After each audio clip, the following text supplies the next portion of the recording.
Good morning, students. Today I'm going to start third chapter in geography, our changing earth. In this chapter, we have discussed how our earth change. So let's start our chapter. Our settlement, home, schools, buildings, colleges, parks are located on lithosphere, and the lithosphere is broken into a number of plate known as lithospheric plates. जिस lithosphere पर हमारे बहुत सारे homes, building, parks, school, colleges build हैं, वो lithosphere बहुत सारी plates में टूटा ब्रोकन है. इस ब्रोकन प्लेट्स को ही लिथोस्फेरिक प्लेट्स कहते हैं. You will be surprise to know that these plates are moved around very very slowly, which we cannot feel easily due to presence of molten magma inside our earth. These plates move in a circular manner. हमारी अर्थ के अंदर जो crust, mantle core, जो three layer हैं, इनके बीच में मॉल्टन magma present होने की वजह से ही क्या होता है, जो अर्थ की जो लिथोस्फेरिक जो प्लेट्स हैं वो क्या करती हैं, मूव करती रहती है सर्कुलर मैनर में. And the movement of earth are divided into two forces. First is endogenic forces and second is exogenic forces. Endogenic forces is made up of two words, endo plus genic. Endo mean inside, genic mean origin. Endogenic forces mean which forces act या work in the interior of the earth are called as endogenic forces. जो भी forces क्या होते हैं, अर्थ के अंदर से work करते हैं या एक्ट करते हैं, उनको एंडोजेनिक फोर्सेस कहते हैं. earthquake, volcano and landslide are the example of endogenic forces. Now our second forces is exogenic forces.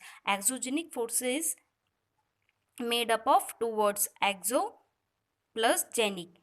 Exo mean outside, genic mean origin, which forces that work on the surface of the earth are called as exogenic forces. River, wind, sea waves and glaciers are some example of exogenic forces.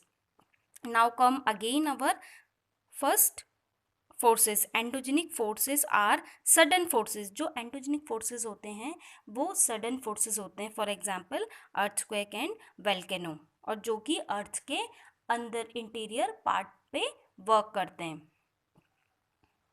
Now come about know about how a volcano form. We can understand about volcano through this picture. The movement of rock inside the earth cause the rock damage and the damaged rock convert into magma chamber. अर्थ के अंदर जो हमारी जो crust और mental है, इन layers के बीच में क्या होता है, जो रॉक्स है वो मूव करती हैं और एक दूसरे को डैमेज करते हैं. जो डैमेज रॉक्स होती है वो किस में कन्वर्ट होती है, मैग्मा चैम्बर. ये that red part is magma chamber. Magma chamber में ये कन्वर्ट होती हैं. As long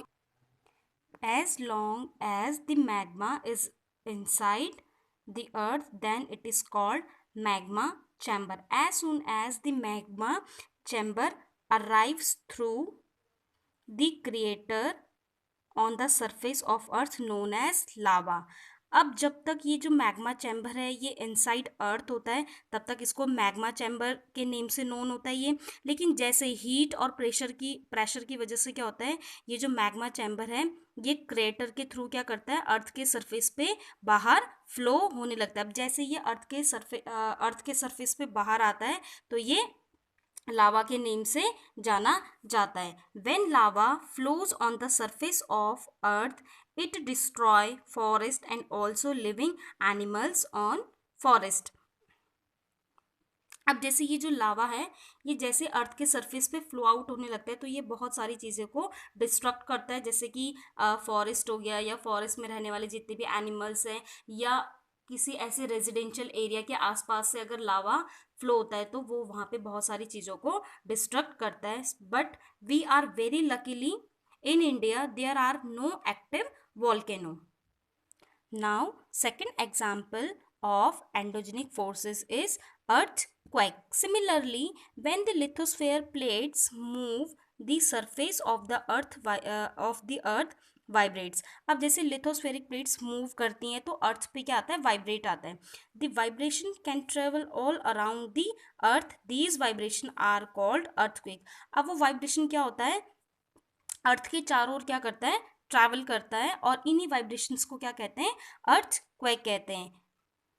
we can understood earthquake with the help of this diagram.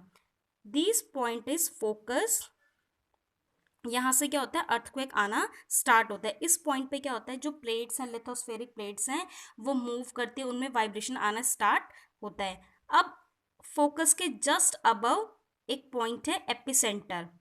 Focus के जस्ट अबव जो एपिसेंटर है, इस पोर्शन पे क्या होता है, सबसे ज़्यादा अर्थक्वेक से डैमेजेस होता है. बिकॉज ये क्या है, फोकस के जस्ट ऊपर है, इसीलिए यहाँ पे क्या होता है, डैमेजेस सबसे ज़्यादा होते हैं. अर्थक्वेक आना स्टार्ट होता है इस पॉइंट से.